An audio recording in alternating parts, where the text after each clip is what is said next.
right, welcome back to Gold Standard Culture. I'm Chris. I cover the Warriors here.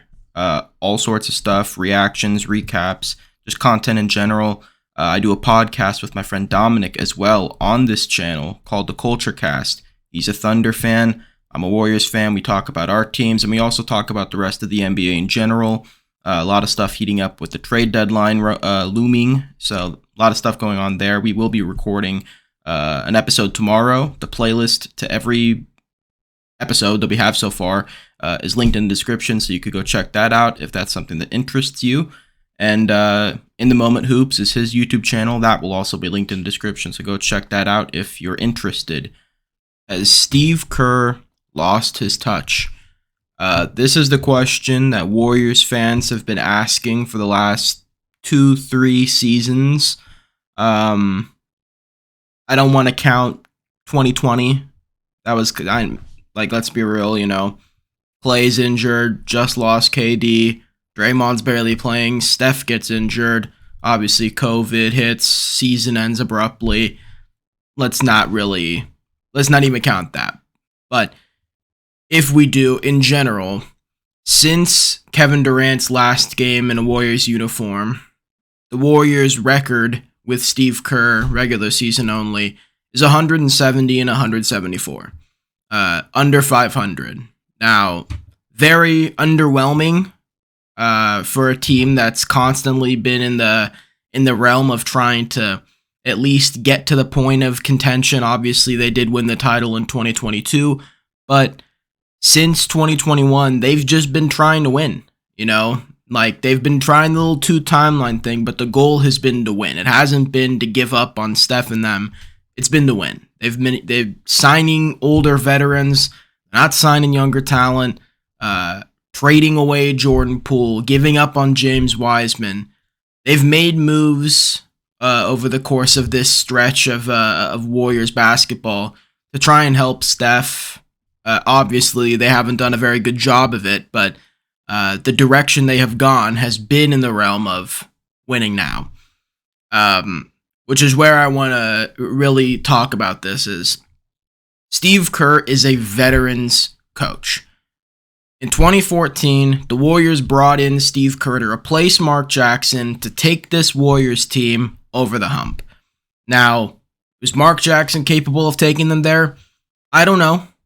Obviously, we all know the story of Steph Curry not wanting Mark Jackson to be traded or not wanting Mark Jackson to get fired and them bringing in Steve Kerr, and Steph was like, it better work kind of thing. But I personally think Mark Jackson had a cap to what he could do. I think he did a great job at, like we've heard multiple times, giving Steph and Clay that confidence to go out there and be the guys we know them to be, confidence-wise, just, overall, self-reassurance that kind of allows them to be the shooters that they are. Steve Kerr came in because Steve Kerr has been around the block multiple times in every facet of basketball, playing, coaching, GMing, more front office roles. He's just done everything. Everything you can do, he's been a part of. And he's won at pretty much every level, or been very, very close. So bringing in Steve Kerr was a move to push this team that was mostly filled with vets. And then, of course, Steph, Clay, and Draymond, and then at the time, Harrison Barnes, the young guys, take them over the edge. And he did. Steve Kerr obviously bringing in that motion offense that we all know, and making Steph Curry the ultimate weapon. Draymond Green becoming one of the best playmaking, 4 or 5s in the league. Probably the best up until Jokic came around. But Steve Kerr did an amazing job at taking this team to the next level. And one of the biggest things is that Steve Kerr is a relatable guy amongst NBA players because he's been around. And he does so well with role players because he himself was a role player. He was, and not just any role player, he was a very good role player. Won multiple championships, Steve Kerr is very accomplished, but he can relate.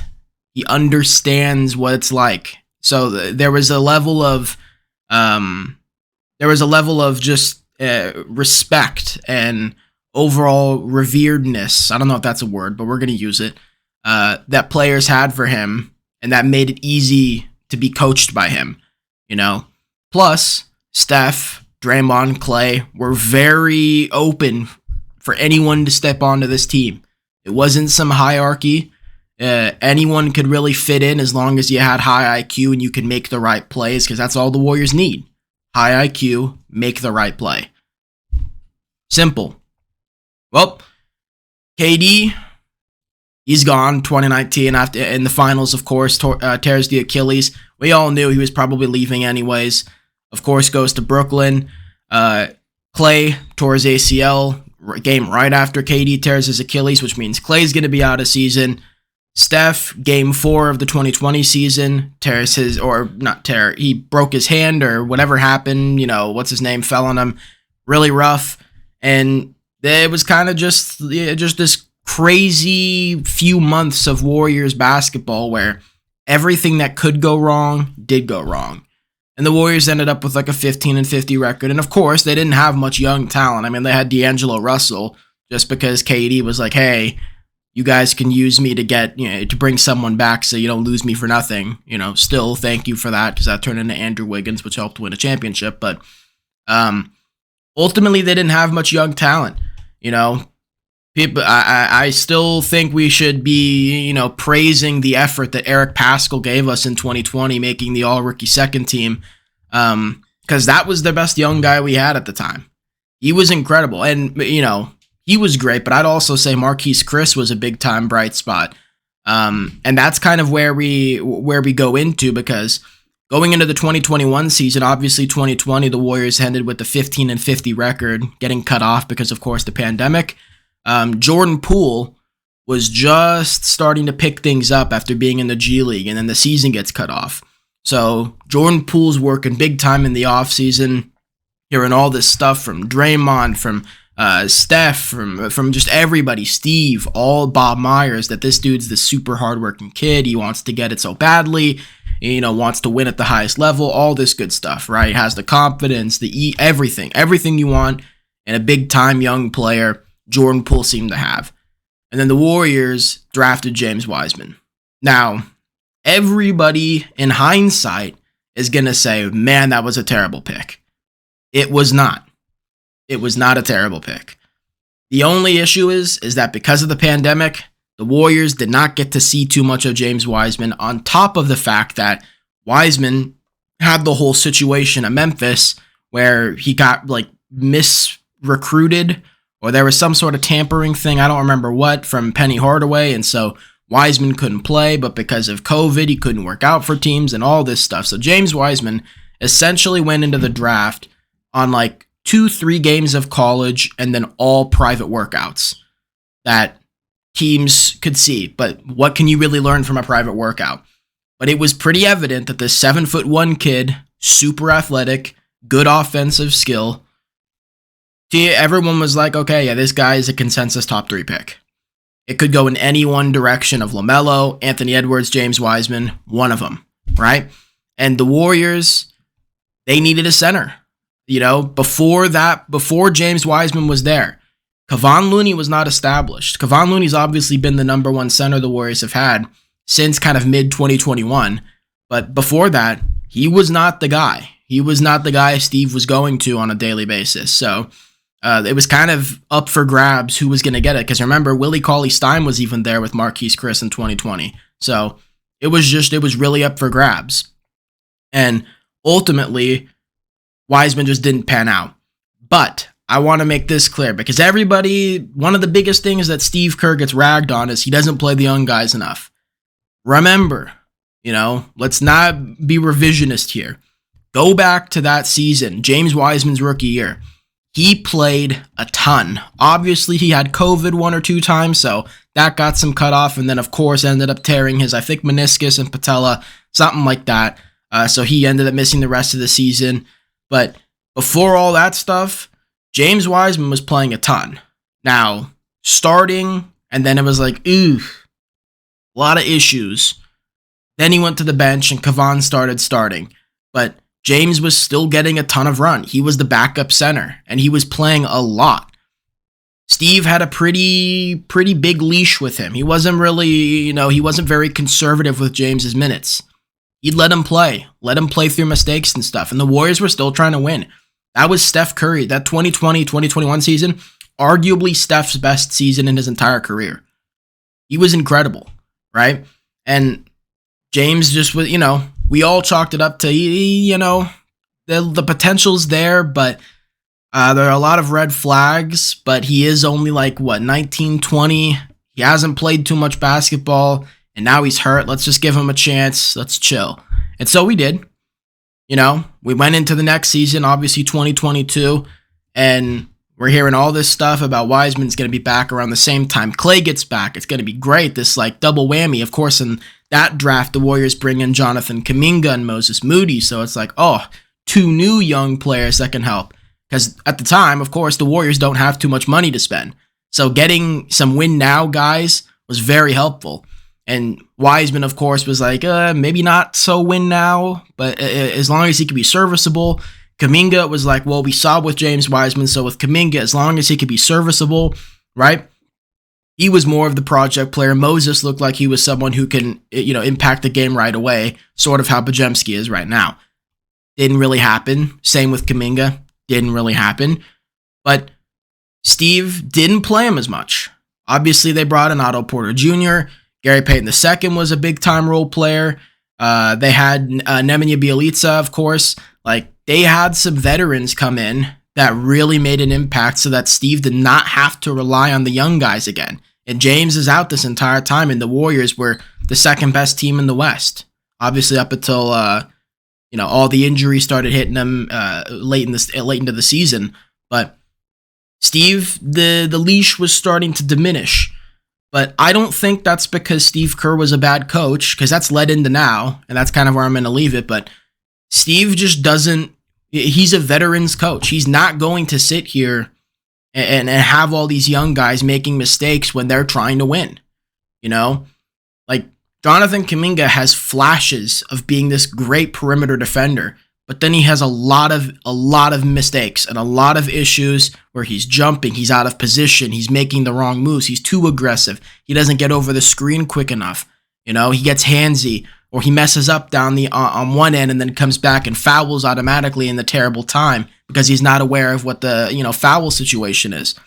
A lot of young stuff, and Jonathan, if he's to stay on this team, his role has to be big.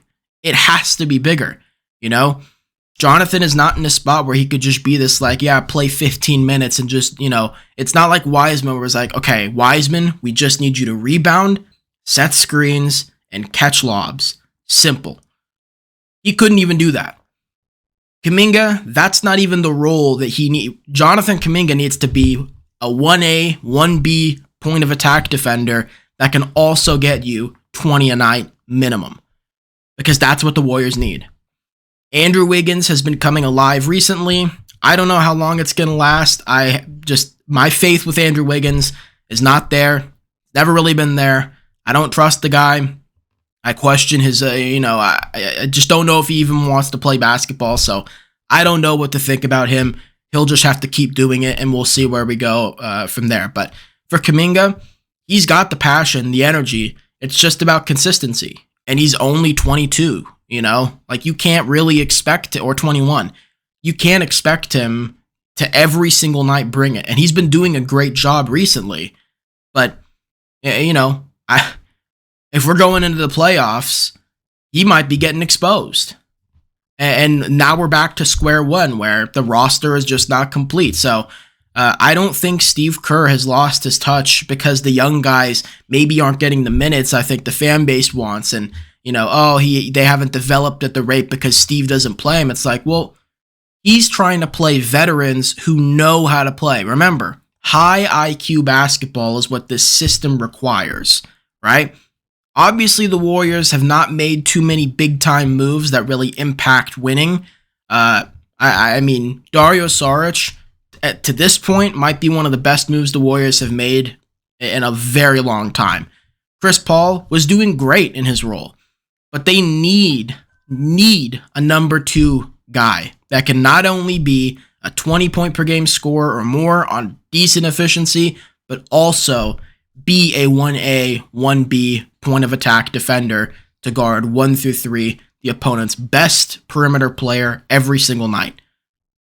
I don't know if Jonathan's that, and I don't know if Steve Kerr is going to be willing to go through the hiccups of that, you know? He's obviously been doing it the last month or so because Draymond was obviously out with the suspension. Wiggins for most of the season has been borderline unplayable. So Kuminga's gotten a lot of rope, right? You know, he's been able to do a ton of stuff. But Draymond, he's coming back in a fury and he's looked spectacular. Wiggins has been showing up again. And again, I don't know how long it's going to take, but Steve Kerr, it would not shock me if he goes back to Wiggins once, if it's been like a month and Wiggins seems to have figured it out, because at this point, the way he's played, the way Kuminga's played, the way Draymond's playing, I don't even know if the Warriors are going to end up making a trade at the deadline, which is, insane to me, but that's just the way I feel like it's trending, you know? And so I just think Steve Kerr is made for veteran teams, you know? Like Popovich. Popovich is made for veteran teams. Obviously, he stuck it out with San Antonio, and he's going to keep coaching there. Praise to him, right? But Popovich, the way he does things, young guys, it doesn't really fit. It's the same reason Bill Belichick's best years were behind him once Tom Brady left. It's not because he needed Tom Brady. It's because, well, if Tom Brady's gone, then the team's not really winning.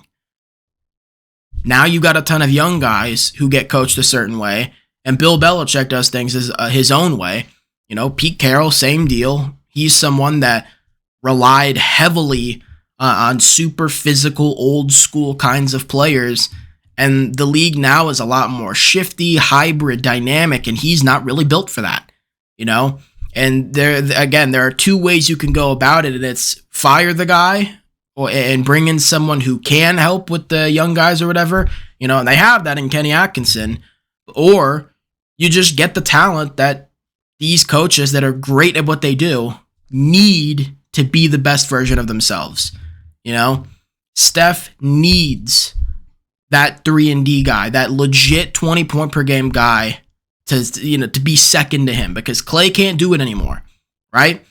And right now, the Warriors are kind of back against the wall and have had to use Jonathan Kuminga and hope for the best and hope that Andrew Wiggins somewhat figures it out, especially because Moses is hurt too. So even though he's more of a shooting guard, he kind of slips in at the 3 sometimes, right? Then center, they don't really have much, you know? Trace has been pretty solid in his minutes, and I understand the kind of anger in not seeing him play as much as we probably anticipated. However, he's a rookie. You know, they have Kevon Looney, who, even though I'm not disagreeing that Kevon Looney has been borderline unplayable, the difference is Kevon Looney is pretty sturdy.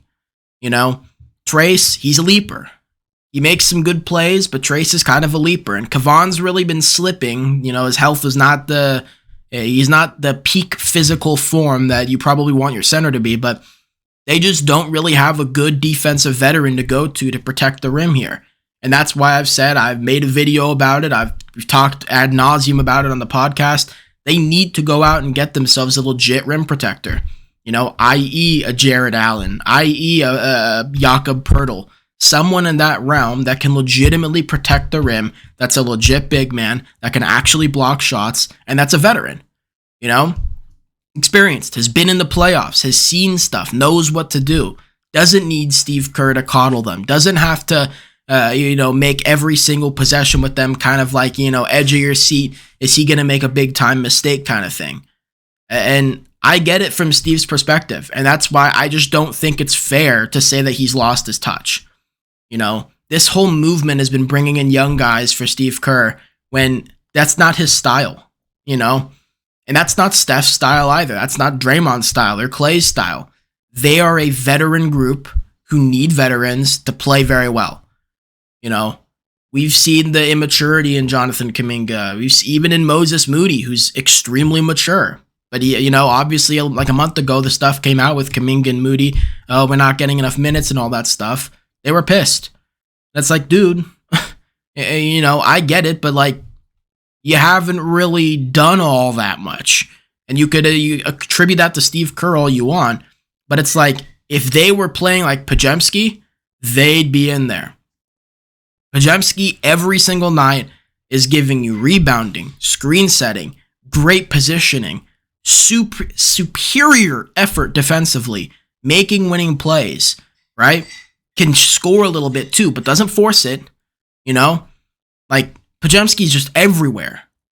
Moses Moody, there are times when he shows that, but then there's a lot of times where he doesn't, where he's just kind of a shooter. Every time Moses gets the ball, I'm not the only one who sees this. I know you guys see it too. When Moses gets the ball, there's this like deer in headlights panic you see from him, where he just gets it and he doesn't even, he's not even looking to make any sort of dribble move, combo to get himself a shot. It's just immediately grab and look somewhere else.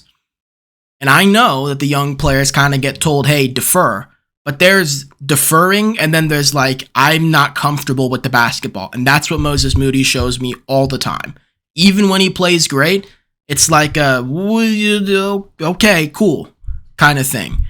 Kuminga, over the last month or so, has really picked it up. I was very critical of his post-scoring ability and just his ability to use his athleticism to get to the rim, to finish with efficiency, to finish strong, to not just try and get contact, but to actually finish through contact. And he's really improved at that. And that's all I needed to see. But now my question is the defensive end.